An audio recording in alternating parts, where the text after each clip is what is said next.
আমার দেশের মানুষ যদি নিরাপত্তাহীনতায় ভুগে তাহলে এই বিপ্লবের কোনো মানে হয় না। আমরা তো বিপ্লবের উপরে রক্তের উপরে সরকার বানাইছি, তাহলে কেন আমাদের এত ব্যর্থতা? আমাদের ভাই বোনদের নিরাপত্তা নিশ্চিত করতে না পারলে এই গদি ছেড়ে দেন, আমরা নিজেদের হাতে আইন তুলতে বাধ্য হব। আমরা নিজেদের হাতে আজকে আমি সকল পুলিশকে অসংখ্য ধন্যবাদ জানাবো যারা আমাদেরকে সাহায্য করেছেন। আমাদের হাত ধরে সব ধরনের ধর্ষণকারীর, ছিনতাইকারী, সব ধরনের ফ্যাসিস্টের কবর ঘাটা হবে। তাহলে আপনারা এখনই ব্যবস্থা নেন, নাইলে গদি ছেড়ে দেন। আমরা এখন আমরা আবার নামতে বাধ্য হয়েছি আমাদের পড়ালেখা ছেড়ে, যাতে মানুষের নিরাপত্তা নিশ্চয়তা হয়, এজন্য আমরা সবাই আবার নেমেছি। আর প্রয়োজন হলে আরো কঠোরভাবে আমরা পরিত্যাগে বাধ্য হব। আমার দেশের মানুষ যদি নিরাপত্তাহীনতায় ভুগে তাহলে এই বিপ্লবের কোনো মানে হয় না। আমার মা, খালা, আমার বোনরা, আমার ভাইরা, আমার বাবারা বাসায় ঠিক মতো আসবে কিনা আমি সে চিন্তায় থাকি। আমি যখন রাস্তায় বের হই, কাজে বের হই, আমার মা বাবা টেনশনে থাকে যে মেয়ে কি ঠিক মতো ঘরে পৌঁছবে কিনা, আমার ছেলে কি ঘরে পৌঁছবে কিনা। এই কেন নিরাপত্তা আমরা ভুগবো? আমরা তো বিপ্লবের উপরে রক্তের উপরে সরকার বানাইছি, তাহলে কেন আমাদের এত ব্যর্থতা? আমরা আমাদের ভাই বোনদের নিরাপত্তা নিশ্চিত করতে না পারলে এই গদি ছেড়ে দেন, প্রয়োজন নাই। আমরা নিজেদের হাতে আইন তুলতে বাধ্য হব।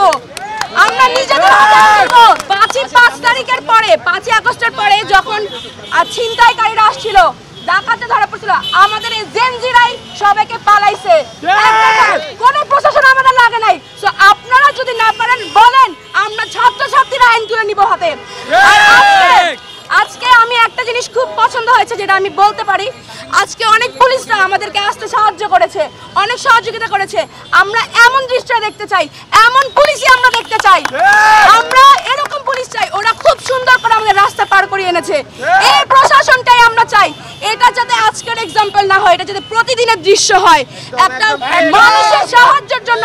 আজকে আমি সকল পুলিশকে অসংখ্য ধন্যবাদ জানাবো যারা আমাদেরকে সাহায্য করেছেন, এবং আশা করি এদের হাত ধরে এবং আমাদের হাত ধরে সব ধরনের ধর্ষণকারীর, ছিনতাইকারী, সব ধরনের ফ্যাসিস্টের কবর ঘাটা হবে। আর আমরা পদক্ষেপ নিতে বাধ্য হব। আমার দেশের মানুষের জন্য এক পাও ঠাড় হবে না। আমরা সবাই একসাথে হব এবং দেশের এই বিপ্লবকে আমরা বাঁচাতে বাধ্য হব। আমরা নিজের হাতে আইন যদি আপনারা চান আমরা না তুলি, তাহলে আপনারা এখনই ব্যবস্থা নেন, নাইলে গদি ছেড়ে দেন। আমরা এত শহীদের রক্ত যাতে বৃথা না যায়। আমি আমার সবকিছু ত্যাগ করে আমি এখানে এসেছি।